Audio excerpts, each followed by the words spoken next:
Agora nós vamos ter o prazer de ter um bate-papo com o presidente Roberto Campos Neto. E o presidente Roberto Campos deu uma entrevista ontem que certamente vai poder ser explorada aqui. Tem feito um trabalho excepcional à frente do Banco Central brasileiro, fiel ao seu mandato.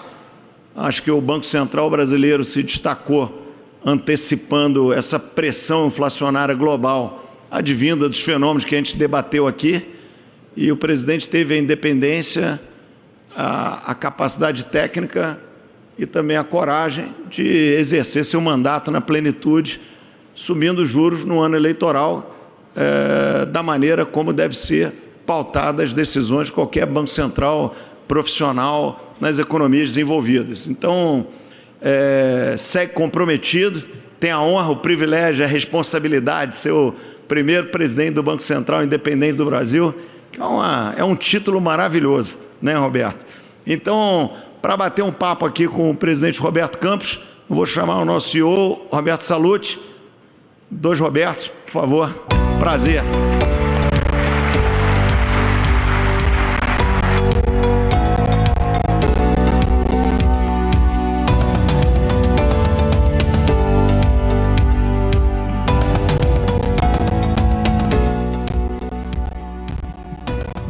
Bom, Roberto, bom dia. Obrigado pela presença.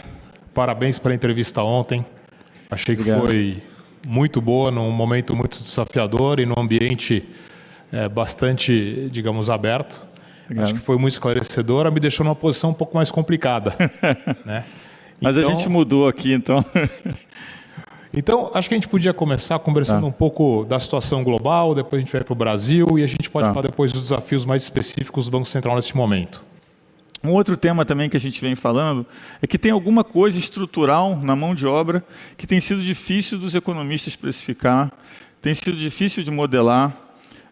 Os Estados Unidos é um exemplo mais típico. Tem várias teses que dizem, olha, não, curva de Phillips não existe, mudou. Aí, assim, nos últimos 3 meses, o que tem tido de trabalho sobre isso é impressionante. Mas o fato é que a gente olha um pouco as linhas de tendência e quando tem uma melhorada no número, ou seja, quando aumenta o desemprego nos Estados Unidos, parece que tem uma pressão cumulativa e depois volta. Então, a gente viu o último número que foi muito forte.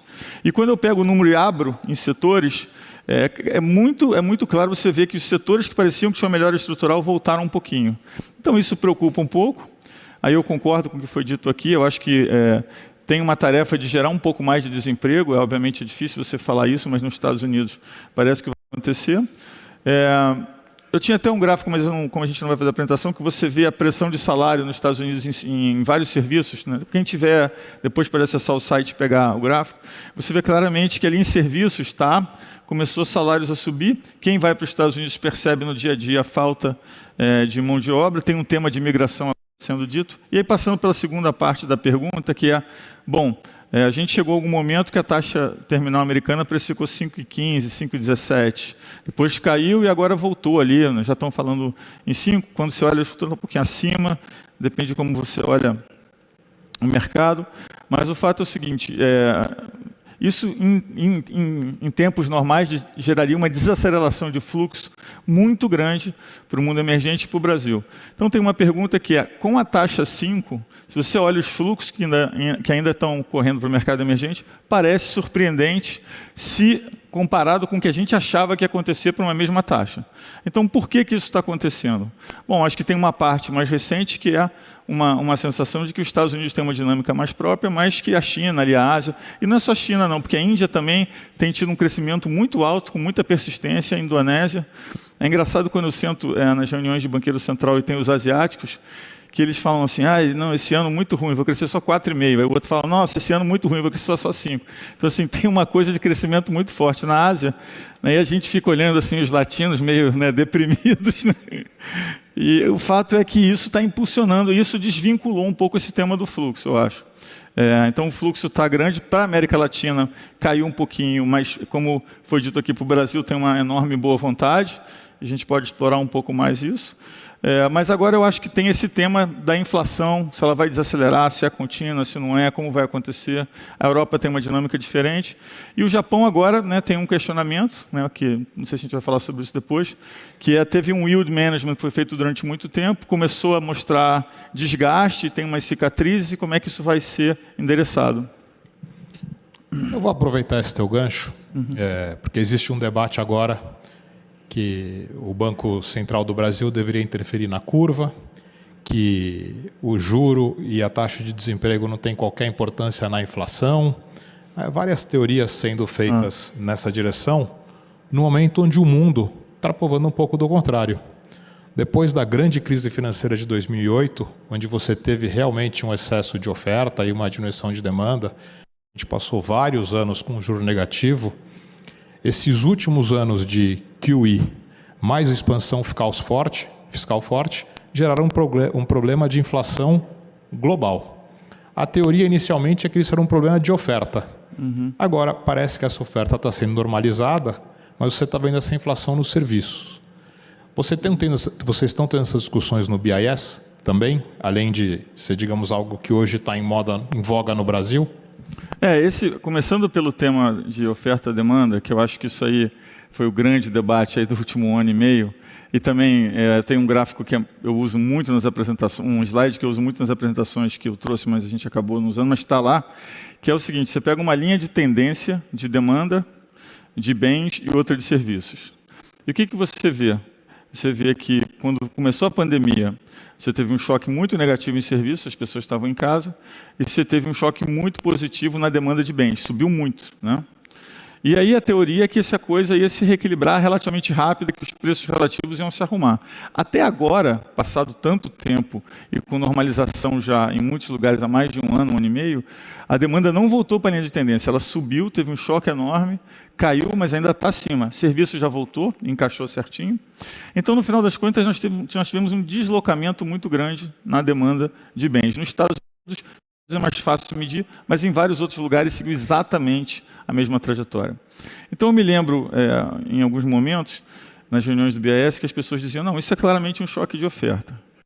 Aí eu dizia assim: não, mas oferta de quê? Aí eu fiquei intrigado e fui examinar o que as pessoas colocavam nos seus relatórios como choque de oferta. Então tinha o frete, que foi mencionado pelo André, tinha a parte de semicondutores e tinha alguns outros produtos que são produtos minerais usados para ligas e coisas desse tipo. E aí eu olhei a produção de todos eles. Todos eles estavam numa linha, teve um blip em março de 2020, quer dizer, uma quedinha, e depois estava tudo subindo. Inclusive frete, que foi o grande, né, que hoje se diz que é o grande culpado pelo choque de oferta. Quando a gente pega preço, de fato ele subiu e caiu, mas se você pega volume transportado, só subiu. Então, de fato, teve uma demanda grande. E aí se passou uma nova fase desse debate, que é tá bom, então não foi um choque de oferta puro, mas a oferta não conseguiu se adaptar ao choque de demanda como deveria, né? Geralmente você tem um choque de demanda, a oferta se adapta mais rápido. E aí tem um trabalho muito bom do Agustin Carsten, que é o presidente do BIS, mostrando por que isso aconteceu. Tem várias, não vou ter tempo de me elaborar aqui, mas tem várias variáveis ligadas a isso. Então eu vejo hoje algumas teses que são curiosas, porque elas pegam pedacinhos de histórias diferentes, de países diferentes, de situações diferentes, que são totalmente diferentes do Brasil, e tentam encaixar coisas que são heterogêneas para contar uma história. Então, primeiro, a gente a opinião nossa é que não foi uma coisa clássica de oferta. Depois a Ucrânia sim foi, mas assim, a gente tinha uma história muito grande antes disso, né? Aí tem um tema dos mercados, que eu posso controlar a parte curta, mas se eu controlar a parte curta sem credibilidade, né, como eu disse ontem na entrevista, o Banco Central fixa a taxa de um dia. Tudo que vem além de um dia é a disposição de pessoas e empresas de emprestar dinheiro para o governo, né? Então, se eu não tenho disposição de emprestar dinheiro para o governo a uma taxa que é perto da taxa que foi fixada, a taxa sobe. Então, isso gera uma inclinação na curva. E a gente já viu em passados, em casos extremos, a gente tem exemplo Turquia, Argentina, mais recente, que a inclinação sobe bastante rápido. Nesse caso, em alguns países como a Turquia, foi tentado também controlar, né? Eu diminuo o leilão, eu obrigo os bancos a comprar papel. A gente já teve aqui na Argentina um caso, uma situação, e eu vivi isso, porque eu estava na tesouraria na época, onde o Banco Central ligava para o banco e obrigava você a comprar o papel e tal. Isso tem uma vida muito limitada, porque no final das contas o mercado ele tem vasos comunicantes. Então, se eu tiro a capacidade da curva de juros de expressar um risco, as pessoas vão buscar uma proteção em alguma outra variável. Geralmente é o câmbio. Quando você vai e fecha o câmbio também, você começa a ir para um tema de controle de capitais ou controle de mercados. O que acontece nesses casos, e a gente tem umas 9, 10 histórias catalogadas, é que o Banco Central fica forçado, o governo fica forçado cada vez a botar a dívida mais no curto prazo, até você ter uma dívida quase toda no overnight.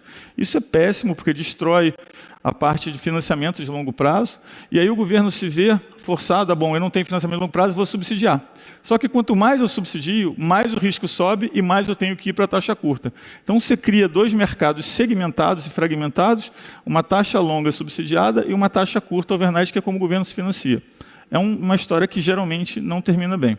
Mas aí você olha nos Estados Unidos e fala, bom, mas nos países desenvolvidos isso não aconteceu com tanta clareza. Tem várias diferenças, né? Ter dívida na sua própria moeda é uma, mas tem várias outras coisas que a gente entende a moeda ser conversível, histórico de default baixo, e a gente pode ir em vários casos diferentes, né? E aí você tem um tema no mundo desenvolvido que é, bom, mas existe uma percepção de que o mundo desenvolvido foi para o QE, depois aumentou um pouco o QE, depois fez algumas twists no QE, e que no final das contas fez isso por um tempo prolongado e não gerou inflação. Aí veio o evento da pandemia, né? Foram colocados 9 trilhões em circulação em um PIB mundial de 80, ou seja, mais de 10% no período de 11 meses, e além disso um enorme estímulo monetário. Então foi um fiscal muito forte, um monetário muito forte, e a gente vê em vários lugares o que aconteceu no deslocamento das demandas em vários lugares. Então é uma tese também que hoje, quem tinha essa tese para o mundo desenvolvido, silenciou um pouco porque enxergou. Agora, essa tese tem várias vertentes, né? Então, assim, teve um capítulo que eu acho que foi superado, que é o tema dos agregados monetários. Olha, eu não acredito que agregado monetário está ligado à inflação, sem entrar muito no debate técnico. E essa é uma tese que, assim, né, dá para ver os dois lados da moeda, inclusive eu me situo num que acha que isso já foi superado. Mas aí você tem um tema de hiato, que é muito difícil você falar, não, eu tenho aqui um hiato, eu tenho uma taxa de juros abaixo da taxa de juros neutra e não estimula. Aí você começa a entrar num outro, e de novo, tem algumas coisas bem técnicas, mas entra um outro campo muito difícil. Então, assim, eu entendo que é bom pensar fora da caixa, tem umas ideias diferentes, acho que o debate é sempre importante, né, mas eu acho que no Brasil a gente não está agora num período onde seria bom experimentar. Eu acho que a gente já tem um sistema de metas que funciona bem no mundo. Os países nossos, os países vizinhos, né, que tiveram várias mudanças de governo, seguem nesse sistema, tem funcionado. Então, eu acho que a hora é hora de não pensar em fazer experimentos, sim em ver como que a gente faz para melhorar a credibilidade, porque a boa vontade está lá, tem dinheiro para entrar no país, tem gente querendo fazer investimento, tem muitos projetos, tem várias coisas que foram feitas que estão gerando efeito cumulativo, então acho que é por esse caminho. Na nossa opinião, o Banco Central é por esse caminho. Aproveitando então para falar de credibilidade do Banco Central e do regime de metas de inflação. Acho que a gente teve um exemplo muito claro no caso do Fed. Os Estados Unidos é um país investment grade, baixo histórico de default, que talvez dê um pouco mais de liberdade para fazer o QE. E você viu que o próprio Fed, durante todo o ano passado, foi muito duro no seu discurso, um pouco em linha com o que vocês foram recentemente, que você tem que ver as expectativas de inflação cair para o Fed, naquela época, parar de subir ou até manter por um tempo longo. E, por outro lado, você tem na outra página, acho que países que resolveram mexer tanto na autonomia do Banco Central quanto no regime de metas, mais especificamente a Argentina e a Turquia. E eu acho que a gente dá para ver que tanto do ponto de vista creditício, quanto de inflação, quanto de crescimento, os efeitos são bem claros do que nós queremos ser. E tem muita discussão, você falou muito sobre isso ontem, mas só para a gente tocar de novo, vocês, no último comunicado, vocês mencionaram que tem 3 variáveis que são importantes para as expectativas. O novo arcabouço fiscal, que tudo indica que a gente caminha bem, né? Mesmo ele não estando pronto, a gente está falando num déficit primário de entre 0,5% e 1%, que é muito melhor do que se esperava quando foi aprovada a última PEC. Está se falando de qual que é o regime de metas, e aqui eu acho muito importante Você ontem já passou a visão do Banco Central, mas acho que o CMN se pronunciar, porque a gente manter essa discussão em aberto, acho que só piora as expectativas. E, finalmente, o terceiro ponto que você falou é o de credibilidade do Banco Central e sua visão de combate à inflação. Deixar aqui um pouco aberto, porque são vários temas, mas acho que... Não, eu acho que eu falei um pouco disso ontem na entrevista. Acho que é importante respeitar as instituições e é importante jogar com as regras do jogo, né? Então, a regra do jogo é clara, que a meta não é o Banco Central, né? O Banco Central, no fim das contas, ele segue a meta, ele tem um conjunto de instrumentos disponíveis e tem autonomia operacional dentro desses instrumentos para seguir a meta, né? A meta de inflação ela não é um instrumento de política monetária, né? O instrumento de política monetária é juros. O princípio da separação tem se mostrado muito importante. Muita gente fala só do sistema de metas, mas os países que adotaram o princípio da separação de forma mais clara tiveram maior sucesso. O princípio da separação é juros, política monetária, o câmbio flutuante e medida macroprudencial para a estabilidade financeira. Então esse é um pouco o framework que a gente acredita. Tudo pode ser debatido, mas a gente acha importante isso. A gente não acha que qualquer coisa que vá no sentido de mudar a regra é bom. Inclusive eu mencionei ontem um exemplo onde a gente foi procurado recentemente pelo Legislativo e disse, olha, tem um projeto aqui que poderia fazer uma mudança para a meta só poder ser mudada se for unânime. E eu disse, não, mas eu sou contra, porque mas isso vai te ajudar, não vão poder mudar a meta sem você autorizar. Eu falei, não, mas isso não é a regra do jogo. A regra do jogo, quem determina a meta é o governo, o Banco Central segue a meta. Inclusive, se eu tivesse que olhar os extremos entre preferir unanimidade e preferir o Banco Central não ter voto, ser só um assistente técnico, eu preferiria a outra. Porque a gente acha que tem um pouquinho de conflito de interesse no fato de você determinar a sua própria meta. A gente olhou como é a meta em outros países, isso é uma coisa que no sistema tem várias vertentes diferentes, tem casos que o Congresso participa, tem casos que é só o Banco Central, o caso europeu, assim, é muito diferente. Mas aqui no nosso sistema a gente acha que funciona bem. Então, agora, a autonomia é muito importante. A gente tem assim muita evidência. Curiosamente, eu olhei, não tem muitos trabalhos feitos recentemente.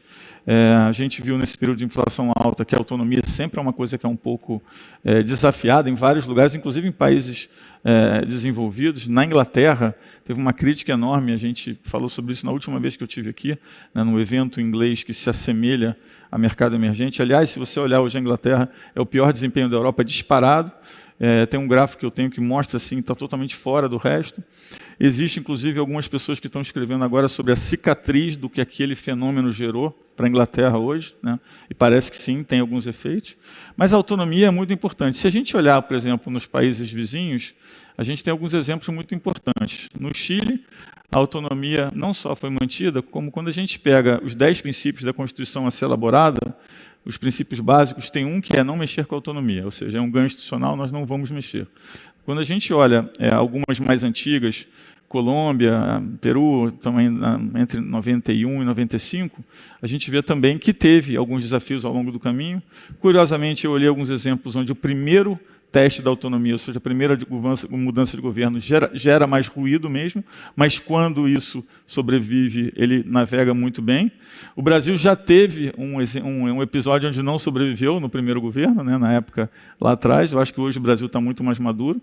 E assim, não é sobre o Banco Central, não é sobre o Roberto Campos, é sobre um ganho institucional que vamos dizer assim, que gera uma melhoria na vida das pessoas. E aí eu acho que eu mencionar o exemplo do Peru, que é muito importante, porque o Julio, lá meu colega, ele está no Banco Central do Peru desde 2007, e eu fico lendo as notícias do Peru, né? Presidente, fecha congresso, cai, volta. Volatilidade ali. E aí eu olho os mercados do Peru e falo, pô, mas hoje eu achava que o câmbio era para estar tendo uma maxi, não, está lá, desvalorizou 3%. E aí eu passava por ele lá no BS e falava, Julio, como é que você está? Está tudo bem, né? Preocupado? Ele falou, não, está tudo bem. Eu falei, pô, mas o presidente tentou fechar o Congresso, voltou, ninguém fala sobre você. Não, o Banco Central segue, a vida segue. Ninguém fala isso, gera um ganho enorme, né, para o país. Então, assim, eu acho que a gente tem exemplos próximos, tem exemplos um pouco mais longe, mas acho que é importante garantir esse ganho. Roberto, como a gente comentou antes, o mundo, desde o final do ano passado, ficou muito favorável ao Brasil, com, digamos, o mercado enxergando o fim do aperto global, monetário global, a China reabrindo, isso sendo tanto uma demanda para a nossa pauta de exportações, quanto normalização das cadeias de suprimento. Europa passando pelo inverno, ser uma crise energética. E a própria eleição no Brasil, que tirou, que na minha visão eram 2 impeditivos de investimentos globais, que era a agenda ambiental e um questionamento institucional das eleições que estava pesando. E a gente viu, logo após as eleições, o mercado reagir fortemente, o real apreciar, a curva de juros precificar bastante queda. Isso seguiu até o final do ano e depois, para início deste ano, a curva deixou de precificar quedas. O real, que na nossa visão, se ele tivesse acompanhado o que aconteceu com as outras moedas emergentes, deveria estar em torno de 4,80, está em torno desses 5,15, 5,20. A gente não está aproveitando essa oportunidade que o mundo está nos dando. Na visão do Banco Central, isso na nossa visão, ajudaria até ao Brasil seguir um caminho de trajetória de queda de juros e, digamos, de arrefecer esse aperto monetário. O que a gente precisa para voltar para aquele cenário do final do ano passado, onde a gente projetava a queda ali no segundo trimestre deste ano de juros? Eu vejo muito isso. Olha, não, o cenário do Banco Central é inexequível. O cenário... E eu digo, bom, mas vamos olhar dezembro, né? Se novembro estava até um pouco mais antecipado, o início do ciclo de corte, mas vamos olhar dezembro. Dezembro você tinha inflação na meta, no nosso cenário básico, e tinha corte em junho, né? Em novembro estava até um pouquinho antes. E a gente debatia, será que o mercado está animado demais? Será que... Então, assim, esse era um debate. E aí a gente teve uma mudança aí de expectativa. Foi basicamente uma mudança por prêmio de risco, porque quando a gente olha a inflação de curto prazo, não teve nenhuma surpresa pior, na margem a surpresa está melhor. Lembrando que é a primeira vez nesse ciclo inflacionário que o Brasil descola um pouco. Se a gente olhar, por exemplo, alguns outros emergentes na América Latina, ele vinha num ciclo de melhora, estacionou, em alguns casos, principalmente o núcleo, voltou a subir um pouco. Então o México surpreendeu recentemente, subindo os juros 50, quando era esperado 25. Eu tenho conversado com pessoas no México e, olha, aqui a gente acha que, de fato, aqui deu uma piorada na margem. No Brasil, não é o caso. No Brasil parece ter uma melhora, mas teve esse prêmio de risco. Agora, eu acho que a gente tem que ter um pouco mais de boa vontade, né? O investidor é muito apressado, é muito afoito, né? E assim, acho que a gente precisa ter um pouco mais de boa vontade com o governo, né? Como o André disse, eu estava assistindo ali do cantinho. 45 dias é pouco tempo. Acho que tem tido uma boa vontade enorme do ministro Haddad de falar, olha, nós temos aqui, né, um princípio de seguir um plano fiscal com disciplina. Tem um arcabouço que está sendo trabalhado. Já foram elaborados alguns objetivos. Então, acho que a gente precisa ter um pouco de boa vontade, mas eu acho assim, a boa vontade com o Brasil era enorme. Acho que foi onde você começou e eu concordo. Porque tinha um tema ambiental, de fato, né, e a gente falava muito com o investidor sobre isso. Eu levantei muito essa bandeira no comecinho, lá em 2019, que, olha, esse é um tema que vai definir se o dinheiro vai voltar ou não. Quando começou a pandemia, você ia em qualquer apresentação de pandemia, qualquer líder em qualquer lugar do mundo, e ele falava assim, a recuperação tem que ser inclusiva e sustentável. Então, assim, se você não for inclusivo e não for sustentável, você não faz parte da recuperação, sinto muito. Então, isso é uma coisa muito importante. Aí depois teve o ângulo institucional, que foi mencionado também, eu vi na conversa anterior, que eu acho que é muito importante, teve aí uma percepção, né, de incerteza em relação a isso. Então, assim, tem uma boa vontade. O Brasil fez várias reformas que, num efeito cumulativo, vão trazer capital. Eu acho que a gente precisa entender que assim, o papel do mercado é muito importante. Uma coisa que eu vejo muito rentista isso, rentista aquilo. Eu falo, bom, o Brasil ele teve uma evolução muito grande no mercado de capitais. A gente tinha empresas que tinham crédito no mercado de capitais, era 9% do crédito das grandes empresas, hoje é 40%. Em 2022, recorde emissão de debênture. Quando a gente pega o próprio título do governo, o próprio juros que o governo paga, hoje você tem 18% em bancos e o resto está nas pessoas, né? O resto está em fundos, né? Está em seguradoras. Então, assim, esse mito precisa ser esclarecido. A gente tinha 7 milhões de cotistas de fundo, a gente tem 34 milhões de cotistas de fundo. A gente tinha 500 mil pessoas operando bolsa durante muitos anos, de repente deu um salto para quase 6 milhões.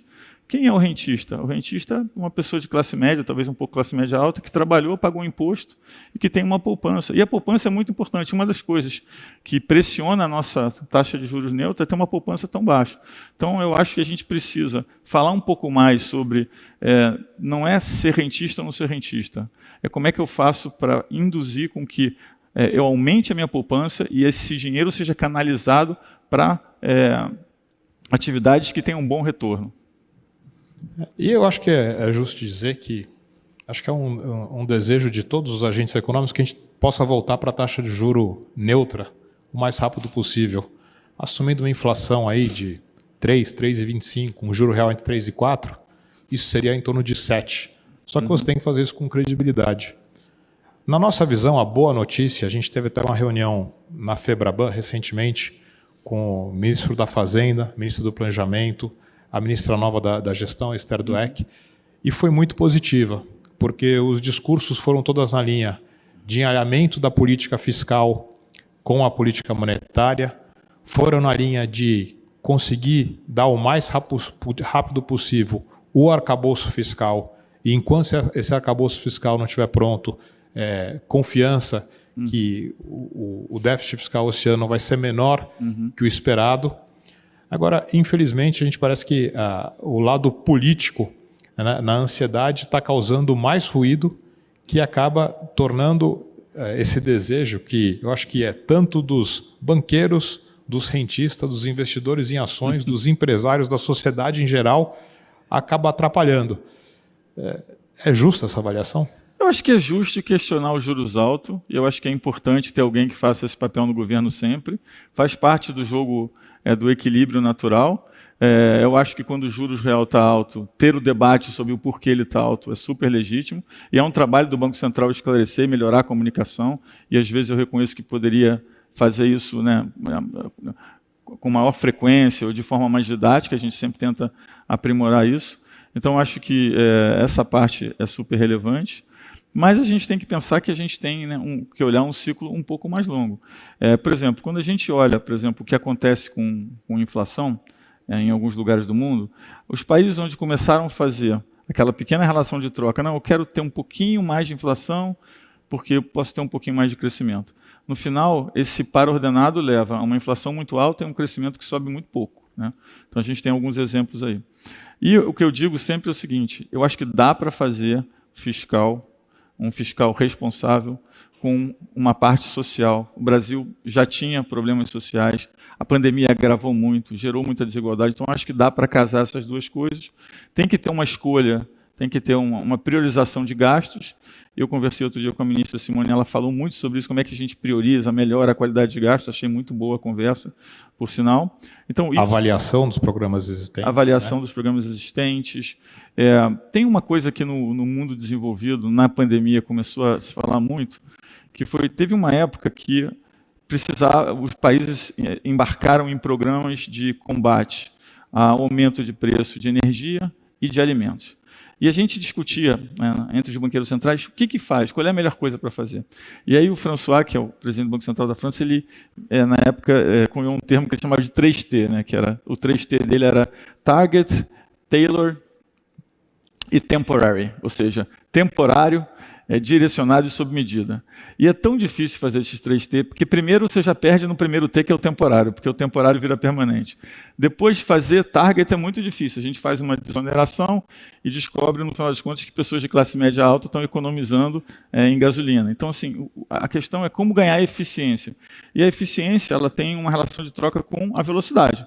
Então, se eu quero fazer um 3T, ou seja, se eu quero fazer uma coisa temporária, sob medida e direcionada, eu não consigo fazer isso muito rápido. Então, assim, eu tenho uma pressa, porque tem um problema muito grande, eu faço uma coisa mais rápida, acho que o que foi feito, mas depois você tem que repensar, olha, eu posso fazer uma coisa mais direcionada? Tem o tema de diesel, é importante. Eu deveria fazer diesel ou deveria fazer um voucher para o caminhoneiro? Então, acho que tem um tema que é importante. Mas, assim, eu acho que o governo está na direção certa, tem tido um debate bom, a gente precisa ter boa vontade, falar de juros e ter a crítica é natural. Quanto mais fortes são as instituições, mais esse debate ele pode ser intenso sem afetar preços de mercado, sem afetar a expectativa, porque as pessoas entendem que esse é um debate natural. Então, acho que a gente está caminhando nessa direção. O Banco Central quer trabalhar junto, quer ser colaborativo, e está na disposição para explicar o que tem que explicar e dizer, olha, nossa opinião, essa aqui é a relação de troca. Entendendo que o Banco Central ele é um agente, é uma instituição de Estado, mas ele é um agente que ele serve como auxiliar, né, em vários tipos de política, inclusive prestando opiniões técnicas. Vamos falar um pouco do mercado de crédito. Que nem você falou, acho que nos últimos anos a gente viveu uma revolução. Você teve as grandes empresas indo para o mercado de capitais, você teve o advento das fintechs, o crescimento das cooperativas, uma desconcentração de mercado muito grande, uma queda de spread geral, o que talvez até num certo momento contribuiu para um excesso de oferta. E você falou aqui que o Banco Central às vezes podia usar arcabouços macroprudenciais, né, e não só a taxa de juro na evolução do sistema. Você acha que em algum momento isso pode começar a acontecer mais? Você acha que essa agenda de competitividade e inovação do Banco Central talvez gerou uma bolha de crédito ao consumo que a gente está desfazendo agora e está vendo a cena de imprensa mais alta? E faz parte, tem que limpar isso para depois a gente voltar a crescer crédito. Não adianta a gente querer crescer crédito nesse momento. Você tem que deixar esse endividamento mais alto ser renegociado, ser digerido, para depois estimular. E como é que a gente consegue casar isso com a ansiedade, digamos, de alguns agentes que têm se manifestado muito preocupados com esse menor crescimento do crédito, que é algo até esperado nessa parte do ciclo econômico? Não, acho que você fez uma ótima pergunta, que eu vou enquadrá-la de um outro jeito, que vamos dizer assim, como separar a política macroprudencial da monetária. É muito importante não usar política macroprudencial com o objetivo de política monetária. A gente já fez, inclusive, já experimentamos isso no Brasil. Isso danifica um pouco a credibilidade do Banco Central. Agora, no limite, as coisas se encontram. Se eu tiver um colapso total de crédito, eu encontrei a parte prudencial com a parte monetária em algum momento. Então, o que a gente faz? A gente acompanha o crédito e a gente fez movimentos de macroprudenciais, inclusive no princípio da pandemia. Eu acho que vale lembrar, as pessoas às vezes esquecem. No princípio da pandemia, ali no começo de março, o Banco Central fez a primeira liberação de liquidez, logo após uma conversa que eu tive com o Banco Central da Itália, ele me dizendo, olha, aqui na Itália a situação não está boa, o negócio da Covid, e eu falei, bom, já estava vendo alguns elementos assim, estava espalhando muito rápido, no Brasil ainda não tinha chegado muito, a gente já estava com um plano de querer botar um pouquinho mais de liquidez mesmo, então eu falei assim, vamos fazer antecipado. Depois, quando ficou mais claro que tinha pandemia, mesmo antes de ter se declarado pandemia, a gente fez uma liberação enorme de liquidez. O Banco Central do Brasil foi o Banco Central que mais liberou liquidez e capital no sistema no mundo. Então, ali foi um momento onde o prudencial se encontrou com o monetário, porque ao mesmo tempo que a gente precisava que o sistema de crédito atravessasse a ponte da pandemia, a gente sabia que precisava também ter estímulo monetário. Então, a gente levou os juros até 2%. Hoje, obviamente, tem uma crítica, levou os juros muito baixos. Na época, vale lembrar que o swap de inflação de um ano chegou a bater 1,60. Isso era muito abaixo da nossa meta. E do mesmo jeito que quando está acima da meta a gente tem que subir, quando está abaixo da meta a gente tem que cair. O desvio padrão da meta, naquele momento onde a gente precificava a inflação de um ano, chegou a precificar 1,60 ou 1,70, era muito maior, por exemplo, do descolamento que tem para cima hoje. Então, assim, é muito importante colocar as coisas em perspectiva. Então, eu acho que tem o problema é uma linha muito tênue e, às vezes, dependendo como você transgride a política macroprudencial com a monetária, você pode gerar dano na credibilidade. A gente entende que o mercado de crédito cresceu muito. O advento das plataformas popularizou a captação. Quando você populariza a captação, você tem vários efeitos colaterais no sistema. Mas eu acho que é importante essa coisa de que o crescimento do mercado ele gera democratização, né? Então, assim, quando a gente chegou no Banco Central, quando a gente olhou, a gente falou assim, como é que a gente faz o mercado de capitais jogar a favor do social, a favor da democratização? Bom, é simples. Eu tenho um pedaço enorme do balanço dos bancos que é usado em large corporate, você sabe disso, ou seja, empresas grandes. Se essas empresas não precisarem mais ir para os bancos, se elas forem direto aos mercados, eu tenho um espaço enorme do balanço dos bancos que os bancos vão ter que fazer outras coisas. Muito provavelmente, à medida que as empresas médias e grandes saiam para o mercado de capitais, os bancos vão atuar junto ao mercado de capitais, fazendo essa ponte, e vai se criar uma nova especialidade, isso já acelerou muito, e aí você vai ter um espaço do balanço para dedicar a pequenas e médias empresas. Então, a gente fez um esforço enorme para melhorar microcrédito, para melhorar cooperativismo, para melhorar pequenas e médias empresas, plataformas de crédito. Então, assim, a democratização da intermediação financeira passa por um crescimento de mercados, e não o contrário. Mas isso tanto é verdade que aconteceu no nosso balanço.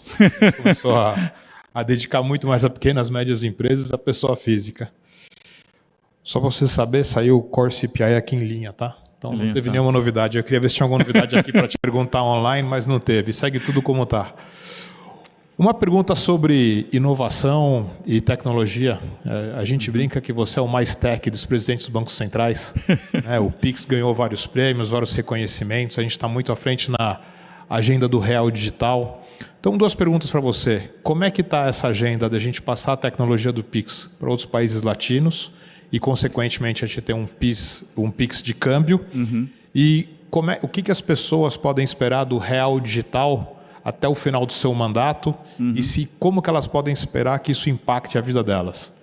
Tá, eu acho que aqui é importante, agora que a gente já tem todas as coisas mais ou menos conhecidas, voltar atrás para mostrar um pouco qual era o plano desde o começo, né?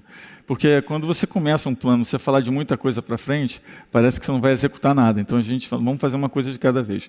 Mas a ideia principal era, primeiro a gente precisa ter o que a gente chama de trilho comum, né? Ou seja, a gente precisa ter um sistema de pagamento universal, barato, rápido, transparente e seguro, que era o Pix.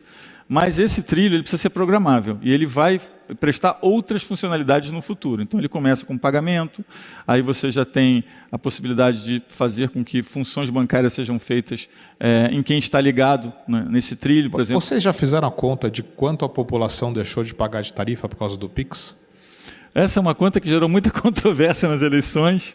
E, de novo, eu acho que hoje, se os bancos fizerem a conta na ponta do lápis, vão ver que, em alguns casos, perderam tarifa de um lado, mas ganharam muita eficiência do outro. Porque se você pegar, o número de transações subiu muito, gerou bancarização, umas 9 milhões de contas foram abertas. Então, você tem, de um lado, um serviço que você não faz da mesma forma, mas, do outro lado, você tem uma nova empresa, um novo agente financeiro. Então, eu acho que a tecnologia faz um pouco isso. Mas, então, a ideia era, eu precisava do Pix, mas depois eu precisava de fazer com que o Pix gerasse competição e portabilidade. Então, o Pix ele tem que juntar no Open Finance. Em algum momento, você tem que ser capaz de ter uma competição online pelos produtos bancários. E depois, você não só quer ter um sistema universal, você quer ter uma competição online, mas você quer ter isso mais digitalizado. E aí que a moeda digital entra. A moeda digital ela é para avançar o processo de tokenização, ou seja, de digitalização, de parar de enxergar um banco como só um sistema de contas e passar a enxergar um pouco mais com um sistema de tokens. Isso tem vários benefícios. A gente vê pilotos, por exemplo, onde a tokenização melhora a parte de back-office, melhora a parte de securitização de ativos, melhora muito a parte de risco. A gente viu outro dia um experimento onde você consegue ver risco atomizado de até 600 mil transações por segundo. Então, assim, a gente está vendo vários experimentos onde isso melhora a eficiência como um todo.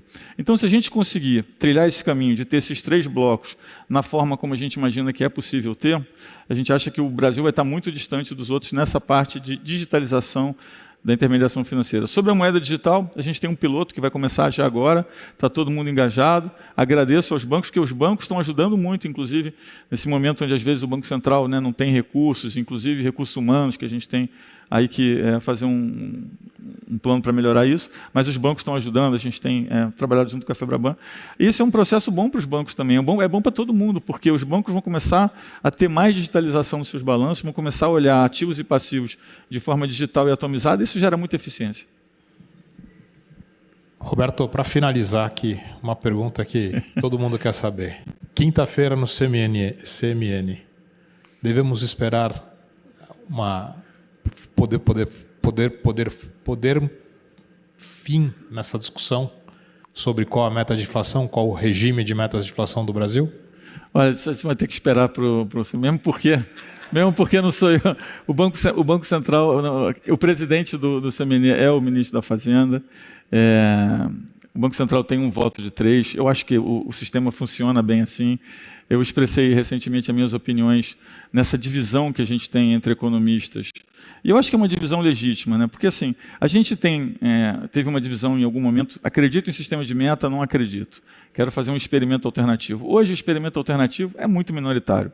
Então grande parte das pessoas embarcou na ideia de que, olha, o sistema de metas pode sofrer aperfeiçoamentos, mas é um sistema que se mostrou que funciona. Mas aí dentro desse grupo que está no sistema de metas, em relação a ajustes de meta, tem uma diferença. Tem um grupo que acha, olha, como a inflação basal mundial subiu muito, como a inflação dos Estados Unidos está alta, como aquele processo de low for long, ele não existe mais. Aliado a isso, você imaginava naquela época que a pandemia ia gerar uma deflação prolongada e gerou uma inflação prolongada, então você deveria reavaliar, né? Tem um grupo aqui e tem um outro grupo que diz, olha, mas não dá para fazer isso assim, porque se você não está batendo a meta e simplesmente aumenta a meta, o que vai acontecer naturalmente é que os agentes vão precificar a inflação futura na nova meta, mas vão colocar um prêmio maior do que o prêmio que já existia anterior em relação à meta antiga. Então, você não ganha folga, como perde. Eu me situo nesse segundo grupo. A gente tem feito algumas simulações, a gente tem os questionários, a gente pergunta, e a gente acha que assim, isso hoje ele é um instrumento que, se fosse feito, e a gente não concorda com esse objetivo de ganhar flexibilidade, ele perderia a flexibilidade. Agora, a meta em vários países da América Latina é 3. No mercado emergente você tem a Índia, que tem 4, porque tem um peso de alimento enorme no índice, e o resto é 3. Então, assim, eu acho que aperfeiçoamentos no sistema de meta, eu acho que são bem-vindos. E esses aperfeiçoamentos vão, né, gerar melhorias operacionais e melhorias de eficiência, né? Então, mas eu não posso adiantar muito isso aqui, porque, de novo, o Banco Central pode até propor, mas quem tem que decidir é o governo. O Banco Central entende que o governo tem essa prerrogativa. Tenho certeza que todos aqui vão estar torcendo para que o conjunto de políticas econômicas do Brasil entregue as condições de vocês conseguirem levar o juro para o juro neutro o mais rápido possível, mantendo a credibilidade, a inflação estável, que acho isso que vai gerar prosperidade para todos nós. E queria aproveitar para agradecer, parabenizar você pelo trabalho, primeiro presidente de Banco Central independente e passando por o primeiro teste, e tenho certeza que você vai ser muito bem sucedido. Obrigado. Eu queria agradecer a todos. Obrigado. Obrigado.